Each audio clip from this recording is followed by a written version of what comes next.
trecho, o texto, inclusive, já foi lido várias vezes aqui, né, e comentado várias vezes. Há desvantagens e vantagens em não ser o primeiro a falar. Né? As vantagens são que você vai conhecendo, vai ouvindo, e eu vi muita coisa, e muita coisa boa. Já, gente, e faz o quê?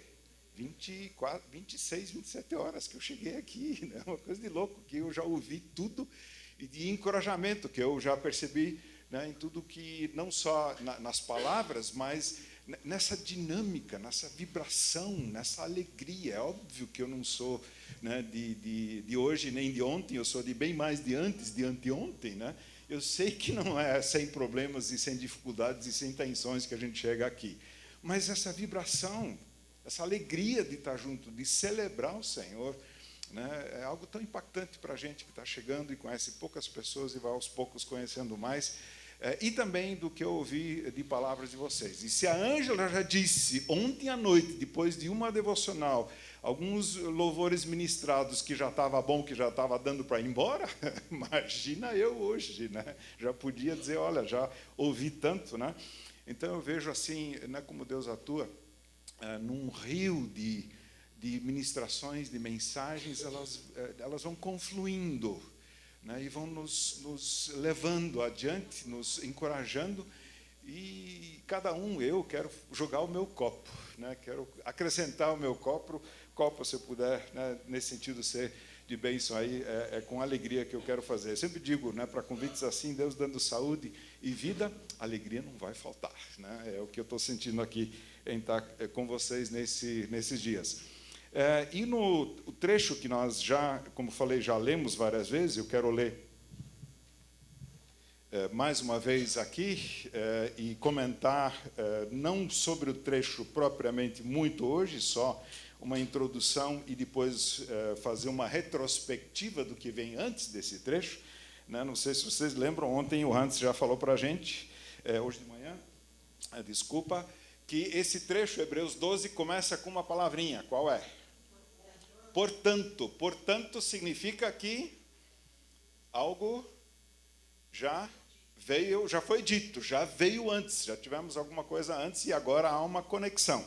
E o Hans fez essa ótima conexão com o capítulo 11, com tudo que vem ali, né, uma série de coisas que vem no capítulo 11. E eu quero dizer agora que nós vamos conectar esse portanto com todo um conjunto, um contexto que vem antes do capítulo 11 ainda, porque o capítulo 11 ele é o resultado de toda uma construção que o autor faz, uma série de exortações mescladas com ilustrações, com histórias, né, com princípios, ou seja, ele está construindo para chegar no capítulo 11, usar todos os exemplos de fé, os heróis de fé, do capítulo 11 como encorajamento, para daí dizer, no 12, portanto, também nós, uma vez que temos essa tão grande nuvem de testemunhas, livremo-nos de tudo que nos atrapalha e do pecado que nos envolve, e corramos com perseverança a corrida que nos é proposta. De que jeito? Tendo os olhos fitos em Jesus, autor e consumador da nossa fé. Ele, pela alegria que lhe fora proposta, suportou a cruz, desprezando a vergonha, e assentou-se à direita do trono de Deus. Pode ler também o versículo 3? Né? Vamos conectar aí com o versículo 3, porque ele incentiva, mais uma vez, o que já foi dito no 2. Pensem bem naquele que suportou tal oposição dos pecadores contra si mesmo, para que vocês não se cansem e nem desanimem. A conexão que ele faz com o que vem antes tem muito a ver com a construção, como eu já falei, de todo esse encorajamento. Né? Qual era o problema? Para quem, aliás, é escrita essa carta? Muito bem, para os hebreus. Né? Puxa, a vida não trouxe, mas amanhã eu trago uma paçoquinha para quem acertou a resposta aqui. Né? É isso aí. Né? É uma carta para os hebreus. Bom, agora vamos perguntar quem são os hebreus. Quem são os hebreus? Como é que é?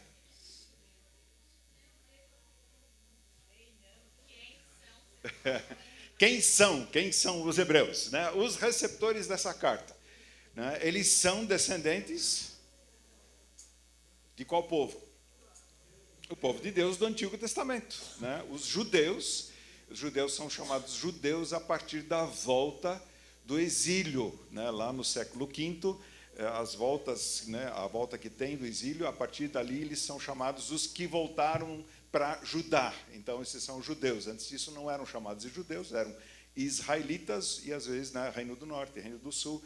E agora, então, esses judeus, também chamados de hebreus um termo mais amplo, né, mais abrangente, e eles receberam essa carta, e pelo seguinte motivo.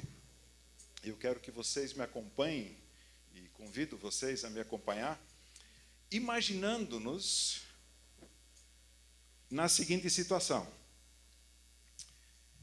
Você faz parte de uma família, você nasceu numa família, em que você ouve as histórias lá do princípio, da criação, dos primeiros pais do povo, Abraão, Isaac e Jacó. Você ouve desde criancinha essas histórias.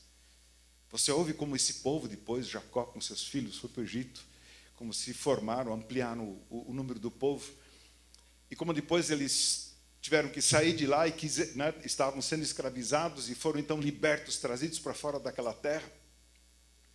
E você ouve cada história dessas, né, contada pelo seu pai, pela sua mãe, você ouve com muita atenção e com muita gratidão. E você vibra com aqueles momentos da narrativa ali, do relato, né, em que passaram em meio a um mar seco e foram libertos das garras do faraó que vinha com seu exército logo atrás e que foi afogado naquele mar. E você acompanha todas as guerras de estabelecimento na terra. E o povo se formando. E depois o povo desenvolvendo, crescendo, criando grandes, não só líderes, como Davi, o rei Davi, mas grandes homens de Deus, profetas, artistas da palavra, poetas. E você vibra com tudo isso. E você nasceu na Galileia, região ao norte, na Judeia mais ao sul, com Jerusalém no centro. Jerusalém é o centro de tudo, mas está ali no sul, na Judeia. Tem a Samaria no meio, que é daquele povo que, no exílio do Reino do Norte, quando foi e voltou, quer dizer, não voltou como povo, como grupo, mas eles se misturaram com muitos outros, por isso eles são considerados judeus de segunda categoria. Então, no sul é a Judeia, no norte é a Galileia, no meio tem a Samaria, com esses samaritanos. E você nasceu numa família na Galileia, à beira do mar da Galileia, e você viu aqueles movimentos, não só das caravanas que traziam toda a bagagem, né, todas as mercadorias para cá e para lá, você também ouvia os movimentos que vinham de Jerusalém, né, como na série The Chosen. Quem assistiu The Chosen aí já conhece, né? Vem o Nicodemos lá de Jerusalém, vai para Galileia, né, e passa o seu tempo lá. Então a liderança de Jerusalém também chega lá e tem o seu impacto. E você nasceu bem nessa época em que está se falando de um grande mestre que surgiu.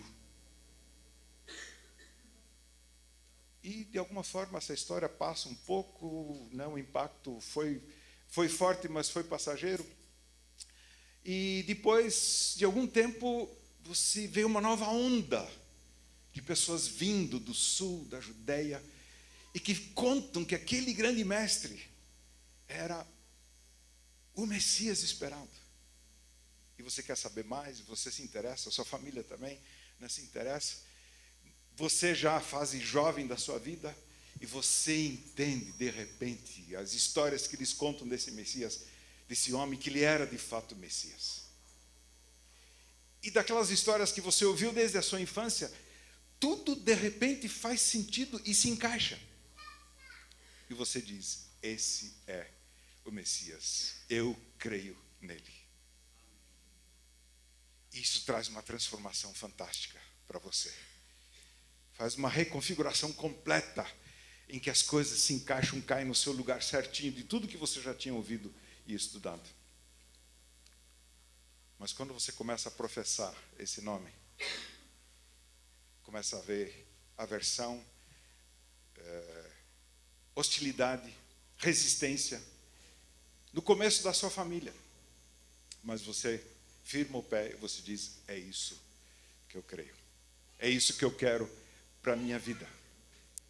E aí, a vida vai levando você constituiu família, a essa altura já também. E a vida vai levando você, assim como leva muitos judeus em todas as épocas da história, para o mundo inteiro, distribuindo, espalhando pelo mundo. E pelo seu negócio que você desenvolveu junto com os seus familiares mais próximos, você acaba em Roma, na capital do império, porque o seu trabalho é valorizado ali. E você chega em Roma. E aí você começa a congregar, a se reunir com as pessoas que têm essa mesma fé. E você encontra que dos teus conterrâneos e patrícios, né, e da descendentes de hebreus também, de judeus, vários deles também tomaram essa decisão e estão participando desse grupo, né, desses grupos nas casas. Só que o Império Romano começa a descobrir que esse grupo não é um pequeno grupo dentro do judaísmo. Esse grupo é uma seita, como eles a consideram. Esse grupo não se curva diante de César. Esse grupo tem um senhor que não é César. E aí começa a resistência. E começa a opressão.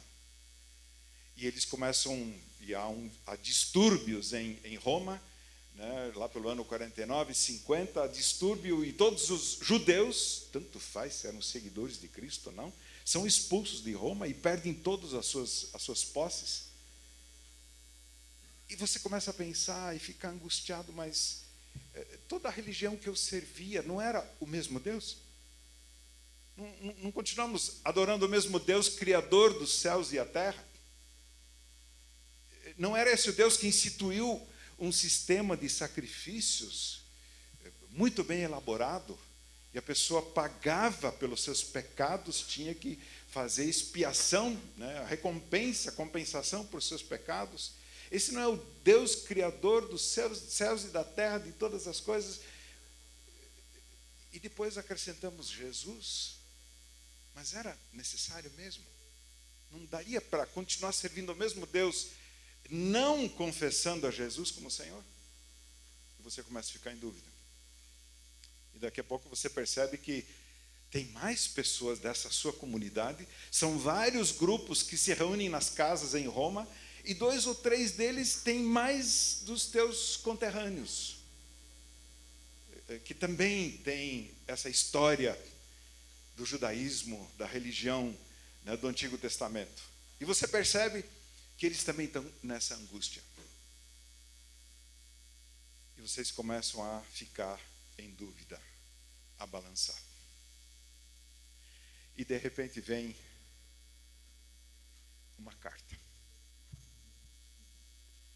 Uma carta de quem?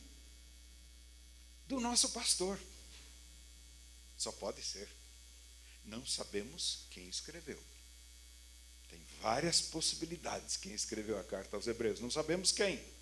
Não temos certeza. No céu, uma das perguntas entre as minhas 138 mil, né, obviamente é essa, né? Quem escreveu Hebreus? Né? Tem gente até sugerindo que foi uma mulher, talvez Priscila. Né?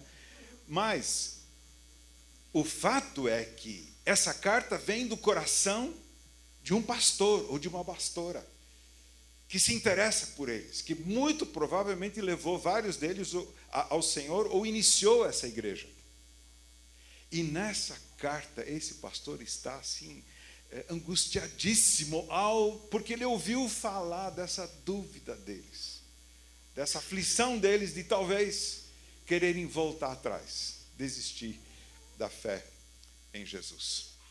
Eles leem essa carta, eles ouvem essa carta, né? As cartas na época eram lidas por alguém em voz alta na reunião, né? Nem todos né, tinham um tablet, no dia não tinham um celular, né? Nem todos tinham, né? Então tinha que ler mesmo da frente aqui de púlpito, né? Então, como não tinham esse acesso, o jeito era, de fato, ler em público, e foi o que fizeram, né? E perceberam que quem estava por trás dessa carta, né, é um coração apaixonado e uma mente brilhante para elaborar esse tipo de carta, a carta aos Hebreus.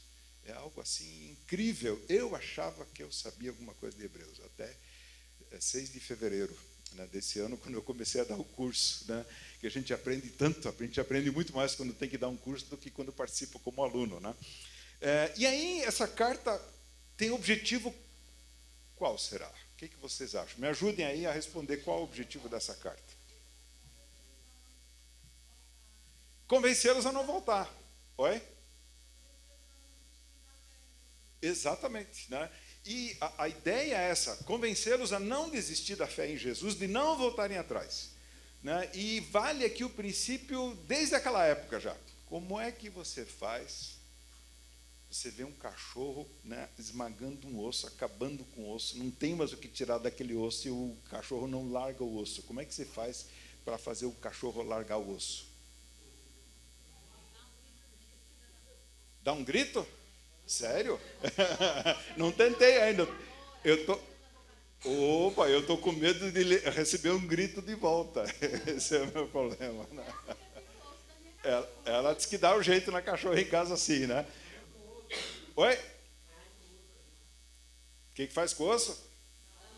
Dá um outro osso? Não, aí tá, osso por osso, ele não é tão trouxa assim também, né?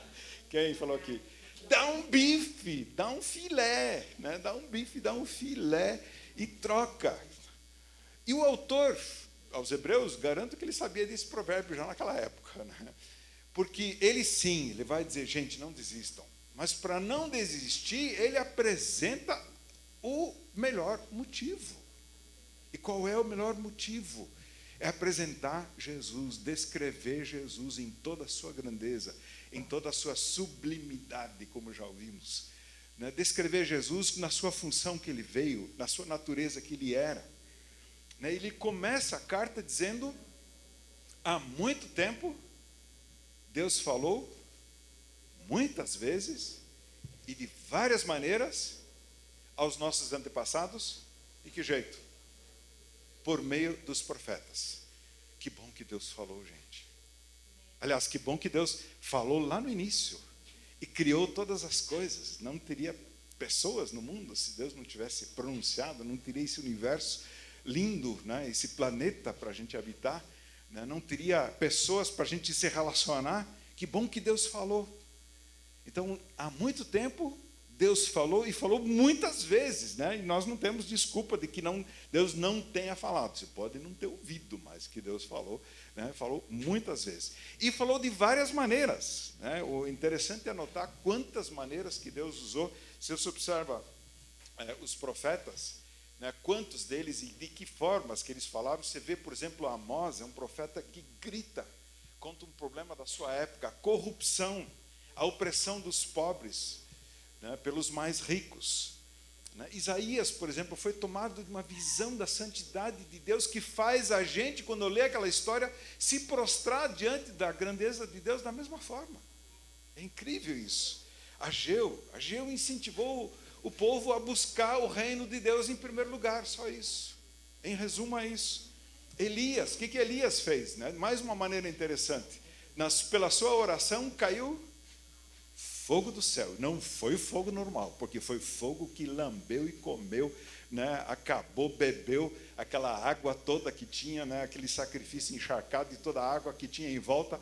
Acabou aquele fogo, acabou com aquela oferta e tudo. Oséias, coitado. Oséias teve uma das mais difíceis missões ordenadas por Deus. Diz no manual bíblico da Sociedade Bíblica, diz que nunca foi fácil, tem uma frase bem interessante, nunca foi fácil ser profeta de Deus, mas para Oséias foi especialmente difícil, né? Ele foi obrigado a casar com uma mulher infiel, sabia que seria, para mostrar, revelar, realçar a infidelidade do povo de Deus. Mas, nestes últimos dias, gente, aconteceu alguma coisa, mudou, há uma mudança de eras. A era antiga foi aquela, agora uma era nova, em que Deus nos falou de que jeito? Por meio do Filho, por Jesus. Deus nos falou por meio do Filho e Ele vai agora descrever as características desse Filho. A primeira é a quem Ele constituiu herdeiro de todas as coisas. E o próprio Jesus incorporou isso, personificou isso. Ele vestiu essa camisa, esse manto do herdeiro, quando Ele conta aquela história que um homem plantou uma vinha, preparou tudo, tudo que era necessário para essa vinha dar fruto mesmo. Aí ele arrendou para uns lavradores. O que aconteceu? Ele precisou viajar, já fomos alertados para uma história semelhante aqui hoje. Ele precisou viajar, arrendou e, claro, mandou o pessoal, os seus enviados lá, para pegar a sua parte, então, dos lucros daquela vinha. Mandou um, o que eles fizeram? Espancaram e mandaram embora. Mandou outro, o que fizeram? Igualmente humilhado e surrado. Mandou um terceiro, pior, mataram. Aí o que ele falou? Vou mandar um filho. Agora vamos dar um filho porque eles vão levar a sério agora. E o que conta a história, como é que a história continua depois? Quando os arrendatários viram o filho chegando, disseram o quê? Esse é o herdeiro. Se a gente matar esse, a gente fica com a herança. Que ignorância, né? Mas serve para mostrar como Jesus, ele que estava contando essa história, dizendo para eles, eu sou esse herdeiro que vocês estão querendo matar, vocês não estão recebendo. Não só isso, ele é herdeiro de todas as coisas, e diz o texto, por meio de quem Deus fez o universo, fez todas as coisas, todas as eras, tudo que está contido nos diversos períodos do tempo da história humana, nas diversas eras, tudo que está contido, não só de tempo, mas de material, de acontecimentos, de fatos, tudo, ele foi o que criou e criou por meio de Jesus. Lembra o texto de João capítulo 1? No princípio era o Verbo, e o Verbo estava com Deus, e o Verbo era Deus. E depois diz, todas as coisas, no versículo 3, todas as coisas foram feitas por intermédio dele, por meio dele, e sem ele nada do que foi feito se fez. Então, o autor aos Hebreus está confirmando isso, por meio de quem ele fez o universo. E é interessante como em Provérbios, quando fala da sabedoria, Provérbios 8, a sabedoria é assim personificada, é quase uma pessoa em ação, ela tem voz, ela tem pensamento, e em muitas interpretações a sabedoria na poesia hebraica é comparada, é tornada equivalente ao verbo, a Jesus propriamente. Mas também depois que você lê a frase de Provérbios 8:30, você quase pensa isso também. Diz assim, a sabedoria falando, eu estava ao seu lado e era o seu arquiteto. A sabedoria dizendo para Deus, era o seu arquiteto. Dia a dia eu era o seu prazer e me alegrava continuamente com a sua presença. De forma metafórica dá para a gente entender aí essa ligação que tem com Jesus. E claro, isso nos lembra, se olharmos para todo o universo criado, da música Senhor meu Deus, quando eu maravilhado. Tem várias versões dessa música, eu fico extasiado, eu fico pasmado, eu fico atônito, ou até achei mais uma palavra para descrever como eu fico quando olho para esse universo. Assarapantado. Já ouviram falar disso, Até existe mais essa, Realmente, se você pensar no macro do universo, as estimativas são de que há 2 trilhões de galáxias. Há 10, 15 anos, quando eu fiz essa pesquisa, eram 500 bilhões de galáxias. Eu já achava bastante.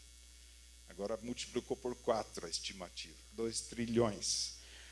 Cada galáxia é constituída por estrelas. Por exemplo, a nossa galáxia é Via Láctea.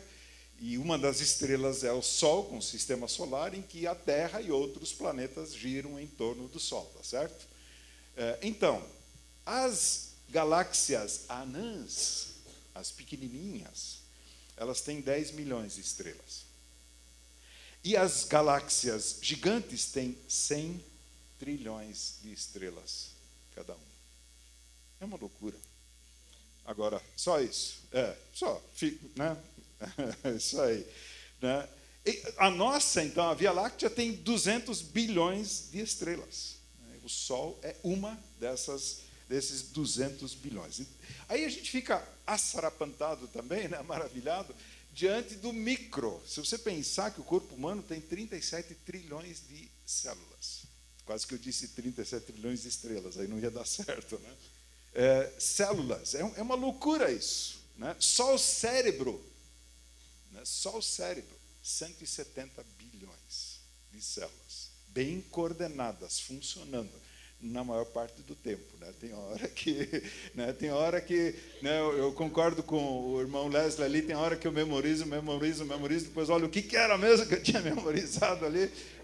Nós aí a gente se entende aí, né? Então, aliás, bacana a definição que deram para os adultos aqui hoje, né? Os de cabelo branco ou os de sem cabelo. Pô. Aí ficou um negócio legal.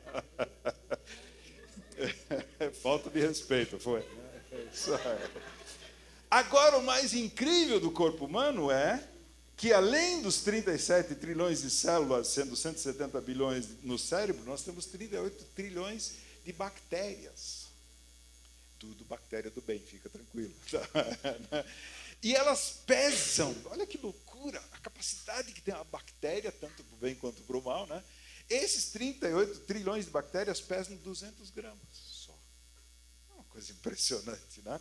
Mas tem outras coisas fantásticas que acontecem no corpo, como, por exemplo, 2 milagres, né? O ar que nós respiramos, que se torna aquele combustível, né? Tem 2 coisas que se tornam combustível para nós. O ar que nós respiramos, né? Entra pelo nariz, depois vai para a traqueia, bronquíolos, né? Chega nos alvéolos. Alvéolos são uns cachinhos de uvas que ficam no final, né? E você tem 200 milhões deles em cada pulmão, só para saber. Não conte agora, não vai dar tempo, tá? Né? E lá tem uns vasinhos finíssimos, onde acontece a hematose, que é um milagre impressionante. O gás carbônico vem do corpo pela circulação sanguínea, chega ali nesses alvéolos, nas pontas ali, nesses vasinhos, e salta para dentro do pulmão, e o oxigênio que a gente inspirou salta para a corrente sanguínea. Gente, que coisa espetacular. A mesma coisa acontece com o alimento que nós digerimos, aí chega no intestino, para não, né, tornar a história muito longa, chega no intestino delgado, que são 6 metros de comprimento, né? Se você, e só para avisar, eles são cheios de vilosidades. E quem quiser uma definição melhor do que a vilosidade é ruga, tá? Você já nasceu com ruga, só para saber, tá? Nossa, está parecendo as marcas, linhas de expressão aqui, né? Então, pé de galinha, né? Você já nasceu com isso. Nas vilosidades, se você espalhar o intestino delgado, 6 metros de comprimento, e abrir todo ele, desenrolar essas curvas todas, você vai ter uma quadra de tênis cobertinha, só com um intestino delgado. E ali acontece um milagre espetacular. O alimento que a essa altura já recebeu ali, né, o suco pancreático, enzimas e uma série de coisas, o alimento transformado, processado para servir de energia para cada célula do corpo depois, ele salta de dentro do intestino para a corrente sanguínea. Como acontece isso? Uma coisa impressionante. Então, e tudo isso, né, multiplicado hoje por 8 bilhões de habitantes só sobre o planeta Terra, tudo isso criação de Deus, e ele diz, por meio de quem? Por meio de Jesus, ele fez todo o universo. E o pessoal, os hebreus em Roma, ouvindo. O que ele está querendo com isso? O Filho, ele é o resplendor da glória de Deus. O que é a glória de Deus? É o brilho. É a presença de Deus, a glória de Deus. E ele é, então, essa radiância brilhante de Deus. E para explicar isso, né, para entender isso um pouco mais facilmente, né, o que nos ajuda é comparar isso com o Sol. Os raios de Sol que chegam até nós, são o Sol ou não são? são parte do sol, né? Saíram do sol. Quando você vê, eu gosto demais na praia, no litoral, né, ver no horizonte ali surgindo aquele vermelhão antes do sol nascer. E aquilo já é sol, porque já é o brilho, esse brilho, essa glória, né, é com isso que ele compara o Filho. Ele é o esplendor, ele é o resplendor da glória de Deus. Aí nós somos lembrados, né, de João, quando João diz: vimos a sua glória, no capítulo 1, versículo 14, glória como a do unigênito do Pai. E quando Jesus faz o seu milagre em Caná, no seu primeiro milagre, no seu primeiro sinal, diz assim que ele revelou assim a sua glória. E os seus discípulos creram nele, né? Que coisa linda. No Monte da Transfiguração, o que aconteceu ali? Certo, estava Pedro. Opa, tá bom aqui, vamos ficar aqui, né? 3 cabanas aqui já, né? Eu já teria sugerido 4, para mim também, né? Por que não, né? Vamos construir umas cabanas aqui, armar umas barracas aqui, né? Vamos ficar aqui. Viram a glória de Jesus resplandecente. E não só isso, o autor diz que Jesus é a expressão exata do ser de Deus. E o que o texto usa, a palavra que o texto usa aqui é a impressão feita por um carimbo. Alguém ainda sabe o que é um carimbo? Ainda usam algum carimbo, né? A nova geração já deve ter visto pouco, né, carimbo, né? Mas eu lembro de brincar com carimbo com batatinha. Quem mais brincou de batatinha com carimbo? Olha aqui, todos os outros, desculpa dizer se vocês não tiveram infância, tá? Tem que brincar uma vez na vida com batatinha, cortar o meio e fazer alguns recortes ali, tentar escrever o teu nome, um desenho, alguma coisa, fica muito bacana, né? Então, esse carimbo, a expressão se refere, né, quando ele diz que esse filho é a expressão exata do seu ser, né, é como uma impressão feita por um carimbo ou por um selo, né, ou, por exemplo, também no caso da moeda, né, a moeda que nós recebemos, ela é reprodução exata do molde que tem na casa da moeda, né?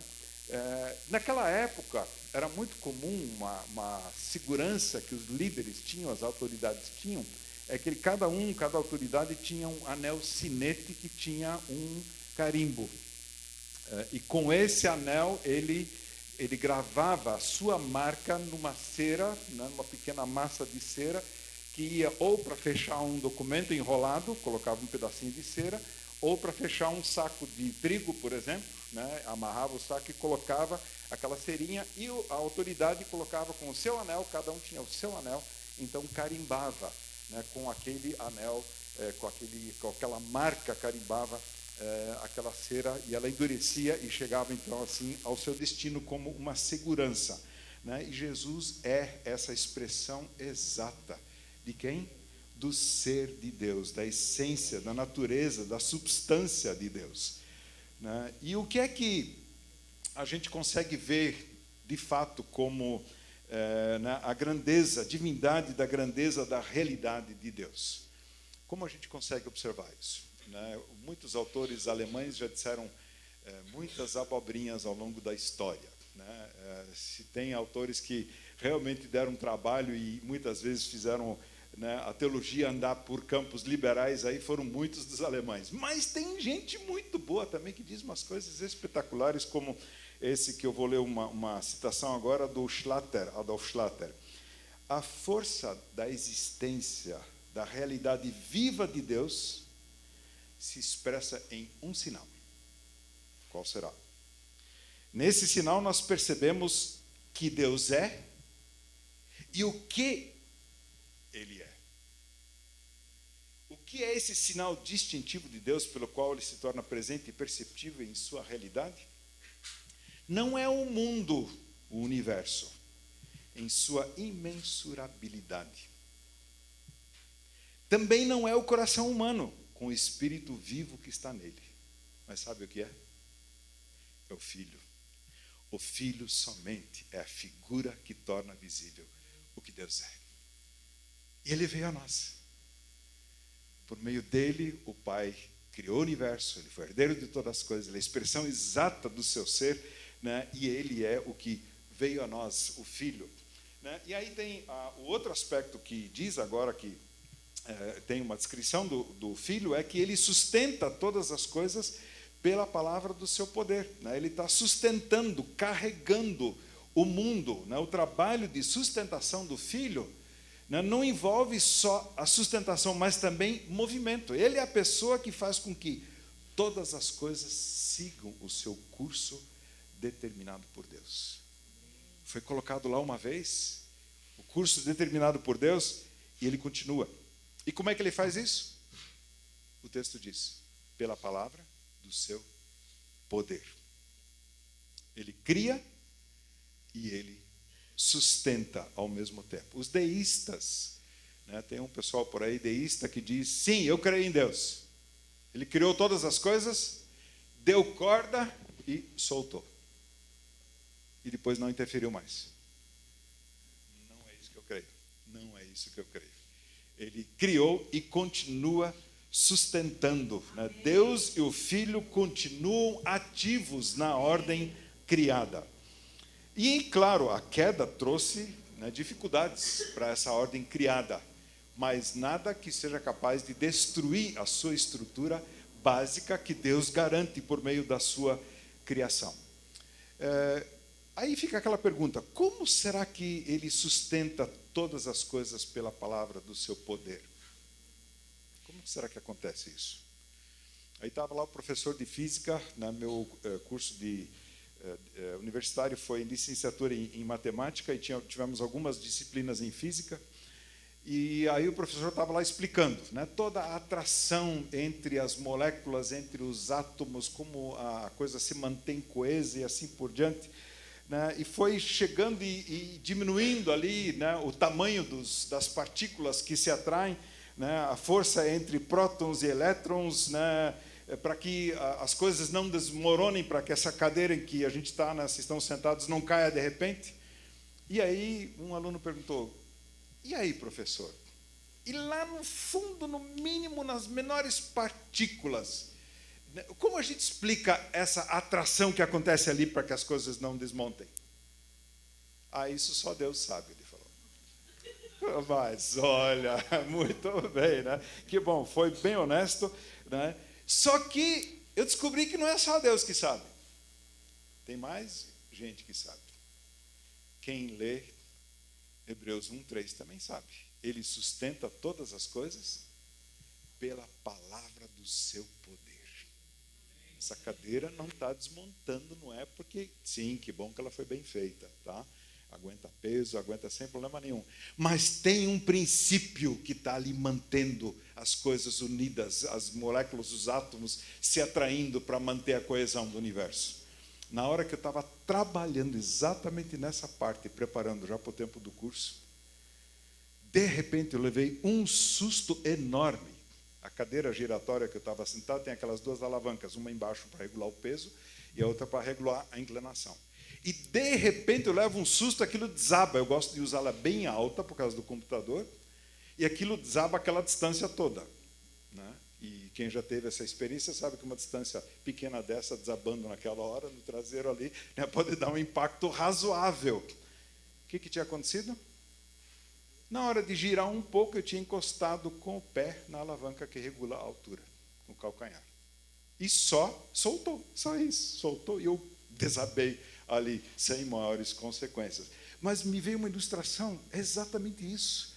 Né? Dizem os físicos, alguém me mandou uma matéria depois, que a consistência geral do mundo, essa atração entre as partículas, ela é muito sensível. Se tirar um mínimo ali dessa força, do controle que domina, desaba o universo inteiro, entra em colapso inteiro. E a gente sabe que isso não acontece, porque diz aqui, ele sustenta todas as coisas pela palavra do seu poder. Aí você está lá na igreja dos Hebreus e você diz, e daí? Grandes coisas. Por que eu preciso saber tudo isso se eu estou querendo voltar para o judaísmo, se eu estou querendo continuar adorando o mesmo Deus que criou todas essas coisas? Por que E o meu relacionamento com Deus? E se eu tiver de mal com Deus, como é que fica? O que adianta eu saber de tudo isso e não ter acesso a Deus? Porque eu ofendi, eu transgredi, eu não tenho mais comunhão com Deus. Ora, o autor já adianta o assunto principal da carta. Diz assim: depois dele ter realizado a purificação dos pecados, ainda no versículo 3, depois dele ter realizado a purificação dos pecados, vem o sétimo e último, a última característica dele que ele descreve. Ele já fez isso, ele já realizou a purificação dos nossos pecados. E se nós já tínhamos uma admiração muito grande por ele, porque ele é aquele que é herdeiro de todas as coisas, Deus constituiu herdeiro, por meio de quem Deus fez o universo, que é a expressão exata do seu ser, que é aquele que sustenta todas as coisas por sua palavra, a palavra do seu poder. Se a gente já tinha essa enorme admiração por ele, agora sim, vem para valer a admiração, porque ele morreu pelos nossos pecados. Nós vivíamos numa sujeira. O pecado contamina não só nosso dia a dia pessoal, mas os nossos relacionamentos. É só começar pelo relacionamento de casados. Contamina quando eu de manhã levanto e ou num domingo que chega, ou alguma coisa me incomodou, preocupação demais com o trabalho, e eu saio de casa e não consigo sair sem antes ter, de alguma forma, machucado a minha esposa. Com alguma palavra, alguma falta de palavra, Gente, aquilo contamina na hora. Eu não consigo fazer mais nada, eu não consigo trabalhar, eu chego no escritório, na caverna, eu tenho que colocar isso em ordem com ela, não tem jeito. Então, é necessário que essa sujeira que contamina a nossa vida seja retirada, e foi o que Deus fez por meio de Jesus. E aí, o que aconteceu depois que Jesus encarou esse problema do nosso pecado, morreu por nós? Vejam agora a diferença, a transição. O que foi a morte? A cruz. O que vem agora como sétimo elemento uma característica dele? Ele se assentou à direita da majestade nas alturas. Ou seja, da cruz para a coroa. Agora vamos ter alguém que está sentado à direita da majestade nas alturas. Por que ele está sentado? Por que não está em pé? Quando é que a gente senta? Quando terminou o trabalho, terminou a tarefa. Exatamente, ele terminou a tarefa. Ele realizou a obra. Pode sentar. Senta onde? O que diz o texto? À direita da majestade nas alturas. Ou seja, ele entra, senta ali agora para governar junto. Essa é a apresentação que o autor faz de Jesus. É o bife que ele está entregando para o pessoal, dizendo: gente, vocês querem abrir mão disso? E não só isso, o texto, o livro, se você pegar do capítulo 1 em diante, nós não vamos ter tempo para ver todos os elementos que ele usa aqui, mas eu quero só citar alguns que fazem parte dessa lista. Já no capítulo 2, o autor, vocês podem abrir e acompanhar comigo ali. No capítulo 2 nós temos alguns elementos que mostram o que é que Jesus é.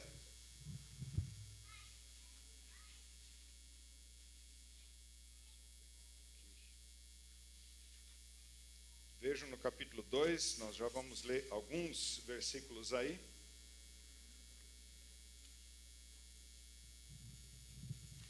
Então, já no 9 e 10, já temos aí indicações de quem Jesus é. Vemos, todavia, aquele que por um pouco foi menor do que os anjos, Jesus, coroado de honra e de glória, por ter sofrido a morte, para que, pela graça de Deus, em favor de todos, experimentasse a morte. Então, ele foi coroado de honra e de glória, por quê? Porque morreu por nós. No versículo 10, ao levar muitos filhos à glória, convinha que Deus, por causa de quem e por meio de quem tudo existe, tornasse perfeito, mediante o sofrimento, o autor da salvação deles. O livro de Hebreus fala várias vezes de autor da salvação, ou como cantamos na música, quem lembra? Fonte da salvação, né? A fonte da nossa salvação. Por que é que ele tinha que aprender por meio do sofrimento? Aprender obediência. A Priscila, a nossa caçula, tinha 9, 10 anos. Eu lembro o lugar que eu estava na cozinha de casa, na porta da geladeira, quando ela entrou na cozinha e me perguntou: mas Jesus tinha que aprender obediência? Como assim? Ainda por meio do sofrimento? Quem nunca desobedeceu, precisa aprender mais obediência? Digam assim: boa pergunta. Precisa, porque houve situações em que não foi confrontado ainda e vai ter que demonstrar obediência em novas situações. O histórico é muito favorável, obviamente, né? Se obedeceu sempre até agora, né? Jesus foi exposto a sofrimento em uma fase da vida que ele não tinha experimentado antes e nem tinha porquê. E aí, quando passou por esse sofrimento, comprovou a obediência e aprendeu mais obediência por meio do sofrimento, né? Nunca foi desobediente, não dá para desconfiar disso, mas que precisou aprender cada vez mais obediência, isso é fato. Depois, no capítulo 2, ainda tem uma coisa muito bonita, no 14 e 15, portanto, visto que os filhos são pessoas de carne e sangue, ele também participou dessa condição humana, ele foi gente como nós, né, para que por sua morte derrotasse aquele que tem o poder da morte, isto é, o diabo, e libertasse aqueles que durante a vida toda estiveram escravizados pelo medo da morte. O diabo só tem direito sobre a morte no sentido de que ele é que nos tenta para cometermos o pecado que vai levar à morte. Mas Jesus o derrotou. Ninguém é obrigado a cair na tentação. Ninguém é forçado. Não vivemos mais debaixo do poder do pecado. Não somos forçados a pecar. E, portanto, temos agora, com base na ajuda que recebemos de Jesus, o poder de vencer a tentação, o tentador, porque ele derrotou aquele que tem o poder de nos seduzir, né, para a morte, para o pecado que leva à morte. E tem muita gente que vive, de fato, a vida toda até esse momento com pavor da morte. E ele quis nos libertar disso, né? E foi o que ele fez, foi o que ele conquistou e conseguiu fazer por nós. Depois, no 17 e 18, continua, né, dando mais orientações específicas sobre o que a gente está falando aqui, a apresentação de Jesus. Por essa razão, era necessário que ele se tornasse semelhante a seus irmãos em todos os aspectos, para se tornar sumo sacerdote misericordioso e fiel com relação a Deus e fazer propiciação pelos pecados do povo. Porque, tendo em vista o que ele mesmo sofreu quando tentado, ele é capaz de socorrer aqueles que também estão sendo tentados. Ele é aquele misericordioso, sacerdote misericordioso e fiel, que de fato pagou o pato por nós, pelos nossos pecados. Tem gente que diz: poxa, mas Deus fica irado? Você precisa fazer uma propiciação. O que significa propiciação? Tornar propício, tornar favorável. Mas Deus é um Deus caprichoso agora, que fica, né, irritadinho com alguns deslizes nossos, e daí alguém tem que fazer compensação por isso para aliviar a barra e para torná-lo favorável e propício, é isso? Bom, eu vou mudar a pergunta um pouco. O que você quer que uma pessoa que se diz justa, correta, faça quando a sua filha é sequestrada, é estuprada, é machucada? O que você quer que nasça de reação no coração de uma pessoa justa? O mínimo que Deus tem que fazer é ter aversão pelo pecado. E a Bíblia chama isso de ira. E no caso de Deus, essa ira é equilibrada. É uma ira de fato santa. Ele tem todo o direito de se irar, se tornar, né, irado com o nosso pecado, com o pecado do ser humano. E quando nós fazemos isso, nós nos afastamos de Deus. Nós o afastamos de nós. E por isso precisamos de um sacrifício para torná-lo favorável de novo, propício de novo. E é o que o sacrifício de Jesus faz por nós. Além disso, além de fazer isso por nós, quando o texto diz que ele fez propiciação pelos pecados do povo, diz que ele, tendo em vista o que ele mesmo sofreu, quando tentado, é capaz de socorrer aqueles que também estão sendo tentados. Que coisa boa poder contar com alguém que foi tentado. Outro dia perguntei para um amigo, me ajuda aí com esse texto. O que esse texto, essa declaração do versículo 18, te encoraja a buscar a ajuda de Jesus na hora da tentação? Aí ele me respondeu depois, leu no texto, me respondeu, olha, não me sinto muito encorajado, não. Eu pedi ajuda quando eu sou tentado para alguém que foi tentado e nunca pecou, não me sinto muito encorajado. Achei estranho. Falei, meu irmão, então faz o seguinte, então peça ajuda para Jesus, claro, e se precisar pode pedir ajuda para mim também. Eu já fui tentado e já pequei. Tá? Então, se você precisar de alguém para caminhar junto com você, porque você foi tentado e pecou e caiu, eu já tenho experiência disso também, e tenho experiência do perdão também. Eu nunca tinha pensado que alguém poderia responder dessa forma. Interessante. Ele é alguém que foi tentado muito mais do que todos nós. Por quê? Porque carregou sobre si todo o peso do pecado de toda a humanidade. E é um peso enorme isso. Esse é o nosso Senhor Jesus. Esse é o sumo sacerdote. E agora esses hebreus estão pensando em voltar para o seu sistema, abrir mão desse Jesus. E o autor vai dizer, não façam isso. E vai descrevendo, e amanhã nós podemos ter um pouco mais de tempo ainda, para anotar algumas outras situações dos outros capítulos em que Jesus é apresentado para que eles olhem para Jesus. Já no primeiro versículo do capítulo 3, ele orienta eles muito claramente, fixem os seus pensamentos em Jesus. E como nós já lemos várias vezes esses dias, essas horas que estamos aqui, é o que ele diz no capítulo 12 de novo, tenham os seus olhos fixos em Jesus. Se o nosso tema é tempo de avançar, por quem nós avançamos? Em nome de quem? Quem é o nosso grande encorajador? O nosso grande pioneiro e aperfeiçoador, ou também dá para chamar de autor e consumador. Por quem nós estamos fazendo isso?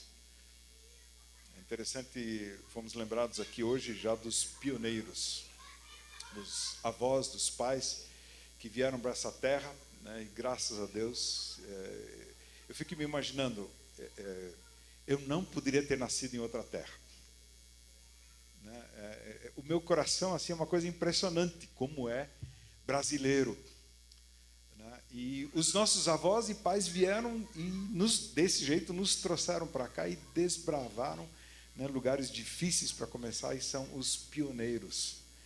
Eles sim tinham autoridade para falar sobre uma série de assuntos, porque eles tinham experimentado o que é colocar fundamentos de um novo lar, de um novo começo, de uma nova vida. Vem com roupa do corpo, vem com algumas trouxas, e meu avô ainda fez questão de encher a sua sacola.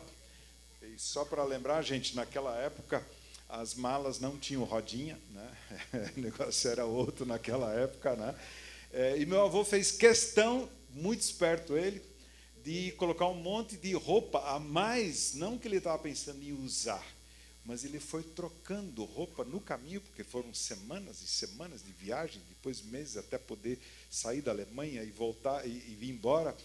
Ele foi trocando roupa no caminho por comida. Trouxe algumas coisas a mais ali para conseguir.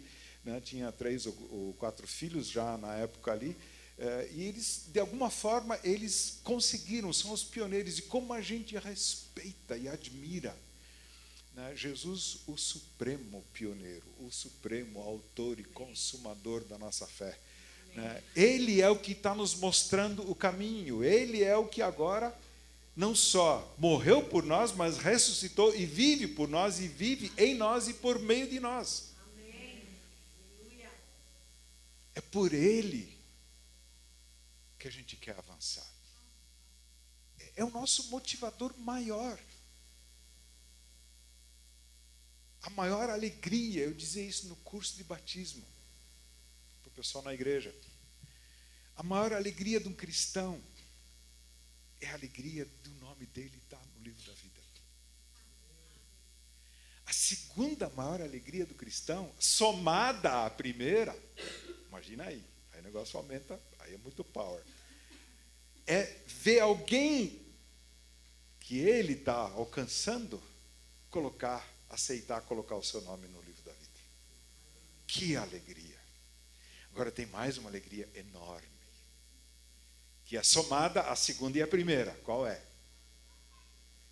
Quando essa pessoa busca mais alguém e traz mais alguém que também põe o seu nome no livro da vida. Essas são as alegrias maiores do cristão. Eu tenho muita alegria na caminhada com a minha esposa, com os meus filhos, com os netos, com os amigos, pessoas. Agora, as maiores alegrias, o meu maior motivador, nosso maior motivador é o Senhor Jesus. É por Ele que nós queremos avançar.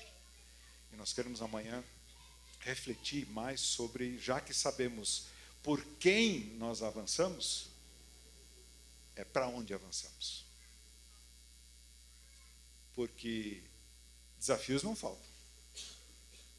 Desafios não faltam. Eu estou tentando descobrir de vocês o que vocês imaginaram, né, com o tema, né, tempo de avançar, superando, né, superando os desafios, superar os desafios.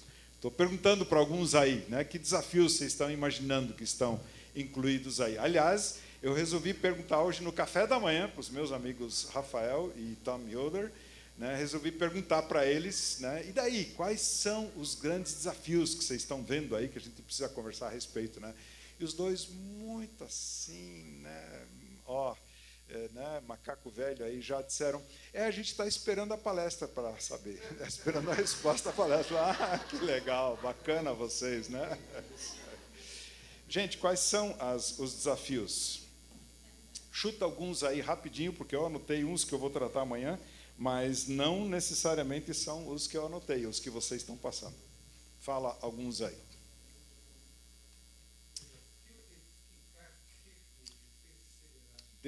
Eu vou repetir aqui para todos ouvirem bem, desafio de ficar firme e perseverado. Aí Hebreus tem tudo a ver, né? Apeguem-se, né? Fiquem firmes, agarrem-se, né? É preciso prestar atenção no que temos ouvido para ninguém, né, se desqualificar aí da corrida e assim por diante. O que mais?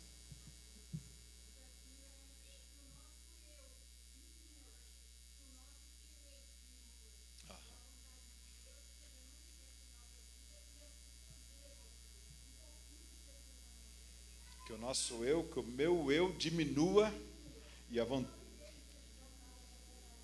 para que o nome de Deus seja exaltado através da nossa vida e os outros vejam isso. Isso. O que mais? Sermos unidos nesse propósito, exatamente. O que mais?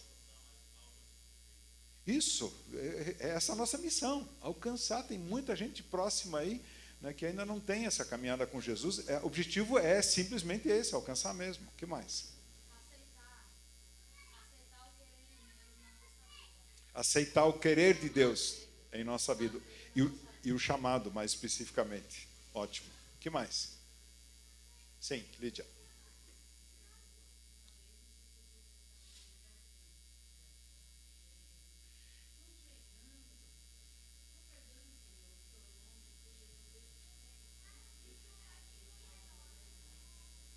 Então, Lídia dizendo, né, que uma vez os discípulos chegaram para Jesus, olha, estão pregando em teu nome, aí Jesus falou, se estão pregando, né, em teu nome, a tua verdade, então deixa que pregue. Se não são, né, eu complemento aqui, se não são contra nós, então são a favor de nós, né? Então, o desafio é pregar o evangelho. Isso. Sim, João.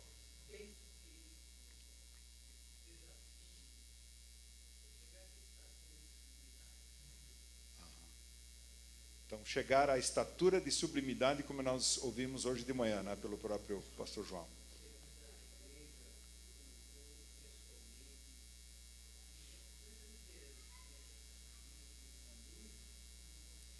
Para juntos, né, pela condução da liderança, com sabedoria, chegarmos a esse nível, né, da sublimidade de Cristo, né, Daniel?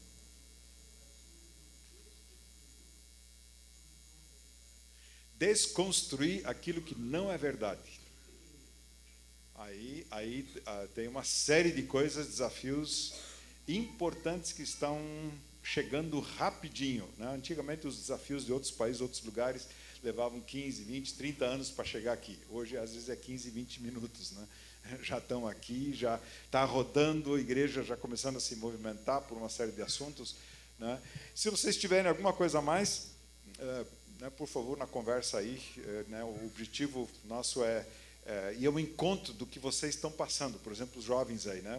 Os jovens vão ter o seu momento especial aí agora. Aliás, tem uma paixão, né, especial por jovens. Foi o tempo mais significativo, mais emocionante da minha caminhada de pastoreio. Foi pastor de jovens aí durante quase 15 anos, né? Foi um negócio muito interessante. Então, né, vocês, por favor, falem o que vocês estão passando para a gente poder ir ao encontro também das suas necessidades, né?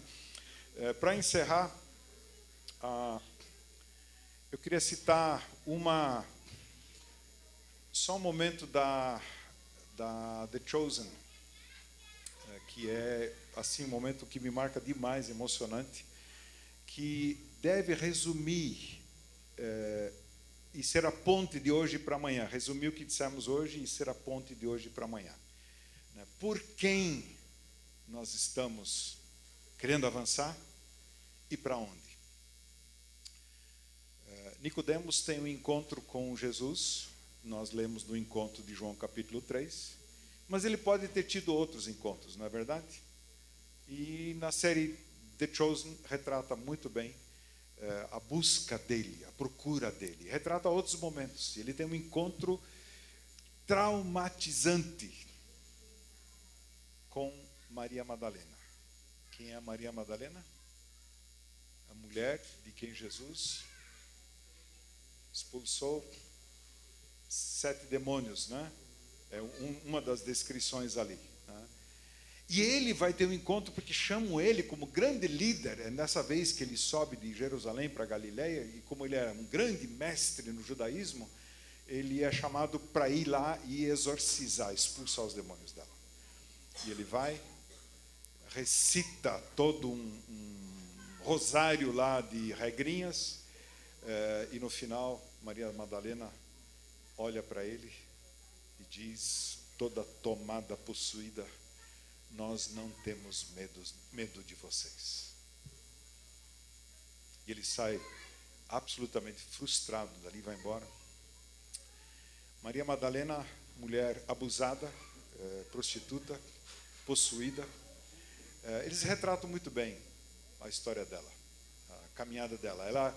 O seu nome de prostituição, de mulher usada e abusada, é Lilith. E ela vem à taverna muitas vezes, onde encontra os seus clientes, e vem lá muitas vezes e ela está desesperada, absolutamente. E ela já veio várias vezes e pediu para o taverneiro um copo, uma dose daquele entorpecente, daquele alucinógeno que ele tem lá para servir, né, em doses pequenas, para ela esquecer um pouco mais as angústias da vida dela. E ela chega uma noite lá de novo e pede, me dá daquela bebida. E um homem chega perto dela e convida ela, né, quer ter a relação com ela, nós devemos conversar e tal. E o taverneiro diz não. Ela percebe a angústia, a aflição de Lilith. Ele diz não, agora não. E ele insiste, e o taverneiro diz não, agora não. E ele faz mais uma observação, uma afirmação, né, para subjugá-la ainda mais. Mas ela está fedendo mesmo. E vai embora. E aí Lilith pede ao taverneiro a jarra inteira para encher um copão. Ele diz, não, isso não vai ajudar você. Chega de pregação, ela diz, me dá inteiro. E ela então põe ele derrama a jarra toda que cabe naquele copo grande, dá para ela.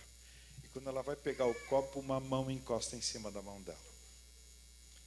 E é uma mão de um homem. E ela diz: eu já disse que não. E ela olha e vê que não era o mesmo homem. E esse homem diz para ela: isso não é para você. E ela se aflige, desaba num choro, num desespero, e pega o copo e sai andando rapidamente para ir embora. E quando ela está lá fora, ela percebe que esse homem vem atrás. E ela diz: me deixe. E ele diz: Maria, Maria de Magdala. E quando ela ouve o seu nome, que não é o nome de prostituição dela, mas o nome dela, ela larga aquele copo e ele se espatifa no chão. Que cena impressionante. E ela se volta para ele e diz: quem é você? Como sabe o meu nome? Eu sou o Senhor que te criei, que te formei. Eu sou aquele que te resgatei. Você é minha. E ela lembra, no primeiro episódio, eles mostram como o pai dela recitava essas palavras para ela no colo do pai quando ela era menininha. E ela tinha guardado um papel, um pedaço de couro com essas palavras, e tinha um pouco de tempo antes rasgado e jogado aquilo porque não estava valendo nada aquilo. E agora o próprio Senhor Deus em Jesus diz para ela: sou eu que te criei, que te formei, eu te resgatei, você é minha.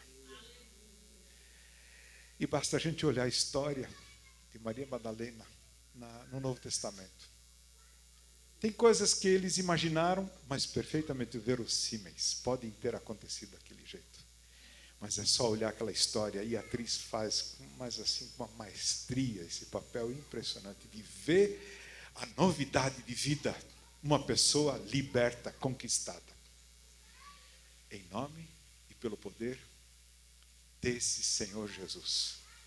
E é em nome dele, por ele, que nós queremos avançar. E é para alcançar tantas pessoas, tantas Liliths por aí que querem ser chamadas pelo seu nome. De Maria, Maria de Magdala, de João e assim por diante. E é para isso que nós estamos aí, nós temos o nosso chamado. Que Deus nos dê graça, abençoe para isso.